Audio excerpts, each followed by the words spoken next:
শীতলকুচি গ্রাম পঞ্চায়েতের পক্ষে 40তম ক্রীড়া প্রতিযোগিতা শীতলকুচি পঞ্চায়েত সমিতির মাঠ প্রাঙ্গণে। এদিন কোচবিহার জেলা প্রাথমিক বিদ্যালয় সংসদ পরিচালিত প্রাথমিক নিম্ন বুনিয়াদী মাদ্রাসা এবং শিশু শিক্ষা কেন্দ্রের ছাত্রছাত্রীদের এই খেলা অনুষ্ঠিত হয়।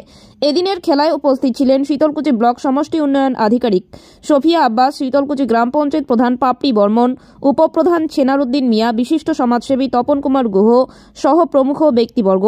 এই বিষয়ে মিলন বিশ্বাস জানান, 34টি ইভেন্টে এই খেলা অনুষ্ঠিত হয়। প্রতিটি ইভেন্টে প্রথম, দ্বিতীয়, তৃতীয় স্থান অধিকারীদের পুরস্কৃত করা হবে বলে জানান। সবাইকে আর আমার ছোট ছোট বন্ধুদেরকে সবাইকে নমস্কার। আজকে আমরা এখানে গ্রাম পঞ্চায়েত স্তরীয় ক্রীড়া প্রতিযোগিতায় এসেছি। আমি সবাইকে শুভেচ্ছা জানাবো, সবাই ভালো করে অংশগ্রহণ করো আর let the best man win, এটাই বলে ছোট বক্তব্য শেষ করবো। ধন্যবাদ। কি প্রোগ্রাম আপনাদের এখানে? প্রাথমিক শিক্ষা বার্ষিক ক্রীড়া প্রতিযোগিতা 40তম বার্ষিক। কাদের তরফে করা হচ্ছে? এটা শীতলকুচি অঞ্চলে শীতলকুচি গ্রাম পঞ্চায়েত। গ্রাম পঞ্চায়েতের আচ্ছা, এটা কত বছর থেকে হচ্ছে বললেন? 40 বছর থেকে এটা চলছে। এটা সব 40 বছর। আপনাদের গ্রাম পঞ্চায়েতে কোন কোন স্কুলগুলো এখানে অংশগ্রহণ করছে?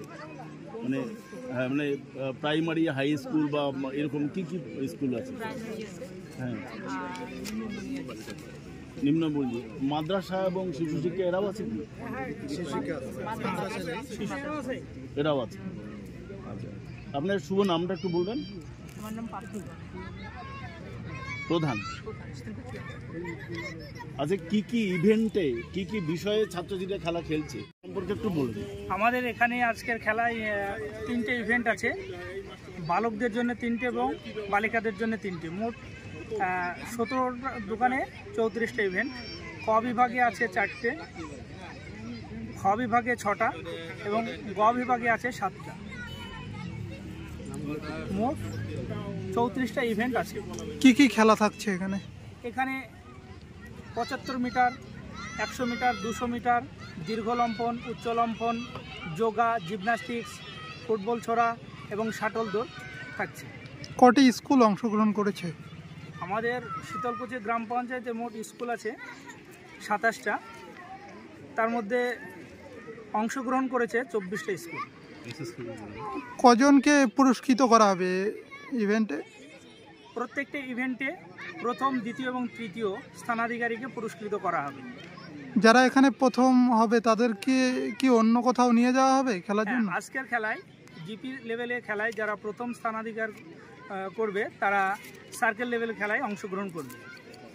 তাদেরকে প্রাইজ হিসাবে কি দেওয়া হবে? প্রাইজ হিসাবে আমাদের টিফিন কোটার ব্যবস্থা করা হয়েছে। প্রথম, দ্বিতীয় এবং তৃতীয় 3জনকে টিফিন কোটার ব্যবস্থা করা হয়েছে প্রাইজ হিসেবে। এবং যে সমস্ত স্কুল, যে স্কুলটা চ্যাম্পিয়ন হবে পুরস্কারের দিক থেকে তাকে পুরস্কৃত করা হবে এবং সাথে সাথে রানার্স যে স্কুল হবে সেই স্কুলকেও পুরস্কৃত করা হবে। আপনার শুভ নামটা বলবেন? আমার নাম মিলন বিশ্বাস। কোন দায়িত্বে রয়েছেন? আমি যুগ্ম সম্পাদক ক্রীড়া পরিচালন কমিটি শীতলকুচি অঞ্চল।